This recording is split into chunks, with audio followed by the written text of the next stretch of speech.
शेतकऱ्यांनो, पिकाचं नुकसान झालं तरी काळजी करू नका. 2025 ची पीक विमा योजना तुमचं आर्थिक संकट दूर करेल. नुकसान भरपाई मिळवण्यासाठी या नवीन प्रक्रियेची माहिती तुमच्यासाठी घेऊन आलोय. त्यामुळे व्हिडिओ शेवटपर्यंत पहा आणि व्हिडिओ आवडल्यास व्हिडिओला लाईक करायला विसरू नका. तर बघा, पीक विमा योजनेची माहिती काय आहे आणि पीक विमा योजना ही काय आहे? तर शेतकऱ्यांना नैसर्गिक आपत्तीमुळे म्हणजेच पूर, गारपीट किंवा दुष्काळ, त्याचबरोबर वादळ यामुळे पिकाचं नुकसान झाल्यास आर्थिक मदत मिळवण्यासाठी सरकारने ही योजना सुरू केली आहे. या योजनेमुळे शेतकऱ्यांना त्यांच्या नुकसानाचं संरक्षण मिळतं. त्याचबरोबर 2025 मधील नवीन बदल काय असणार आहेत? तर नुकसान भरपाईची रक्कम वाढवण्यात आली आहे आणि अर्ज करण्याची प्रक्रिया आणखी सोपी आणि जलद केली आहे.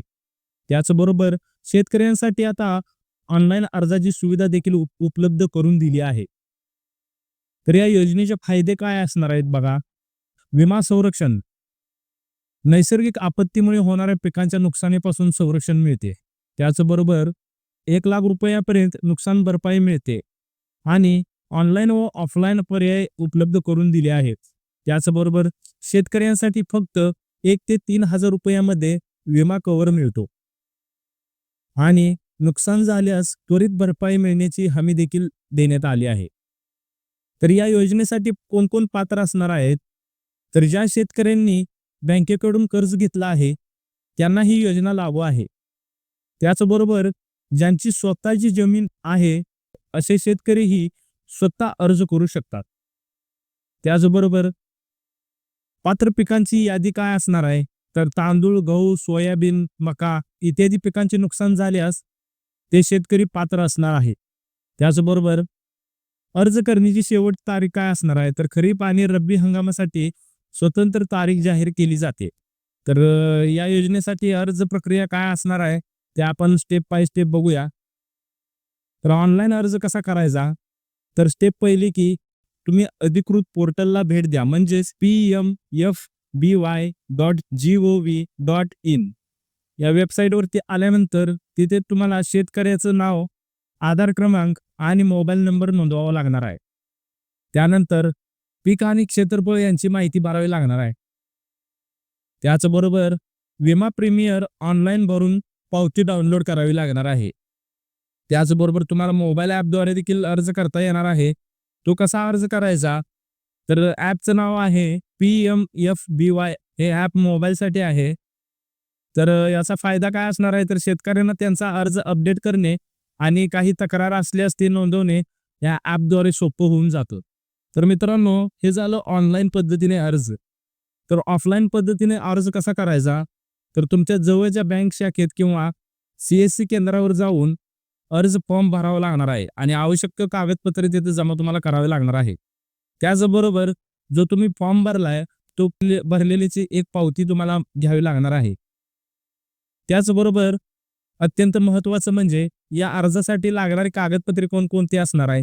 तर बघा, आधार कार्ड, त्याचबरोबर 7/12 उतारा किंवा तुमच्या मालमत्तेचा पुरावा, त्याचबरोबर पिकांची माहिती म्हणजे जसे की क्षेत्रफळ किंवा कोणत्या प्रकारचे तुमचं पीक आहे त्याबद्दलची माहिती, त्याचबरोबर तुमचा बँक खाते क्रमांक देखील लागणार आहे आणि त्यासोबत फोटो असा पाहिजे की पीक आणि शेतीची स्पष्टता दाखवणारा पाहिजे. तर तुमच्या पिकाचं नुकसान झाल्यास तुम्ही पीक नुकसान भरपाईसाठी दावा कसा कराल? त्याचबरोबर तुमचे पीक नुकसान झाले तर त्या नुकसान भरपाईसाठी तुम्ही तक्रार कशी नोंदवणार आहे? तर बघा, तर तक्रार नोंदणीसाठी तुम्हाला नुकसान झाल्यानंतर 72 तासांच्या आत तुम्हाला ही तक्रार नोंदवावी लागणार आहे.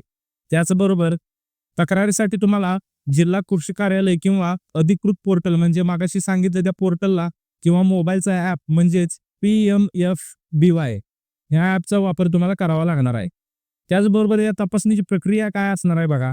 नुकसान झालेल्या शेतीची तपासणी करण्यासाठी कृषी अधिकारी स्वतः तिथे भेट देतात. त्याचबरोबर तुमच्या पीक नुकसान भरपाईची प्रक्रिया काय असणार आहे मित्रांनो? तर बघा, तपासणीनंतर योग्यतेनुसार तुमची भरपाईची रक्कम थेट तुमच्या बँक खात्यात जमा केली जाते. त्याचबरोबर काही महत्त्वाच्या टिप्स आहेत. तर बघा, विमा प्रीमियम वेळेत भरावा. म्हणजे काय होणार? शेवटच्या तारीख आधीच प्रीमियर भरल्यास हे तुम्हाला योजना लागू होते. तसेच तुम्हाला योग्य कागदपत्रे द्यावी लागणार आहेत.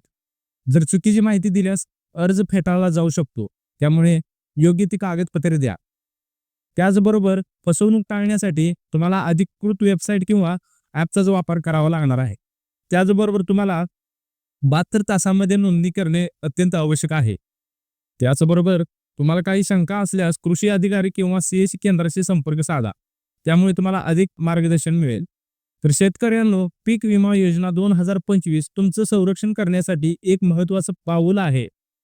नुकसान झाल्यास आर्थिक मदतीसाठी ही योजना नक्की वापरा आणि योजनेबद्दल अधिक माहिती पाहण्यासाठी आमच्या व्हिडिओला लाईक करा, शेअर करा आणि सबस्क्राईब करणं विसरू नका. तुमचे प्रश्न किंवा शंका असल्यास खाली कमेंट बॉक्समध्ये विचारू शकता. धन्यवाद. जय महाराष्ट्र.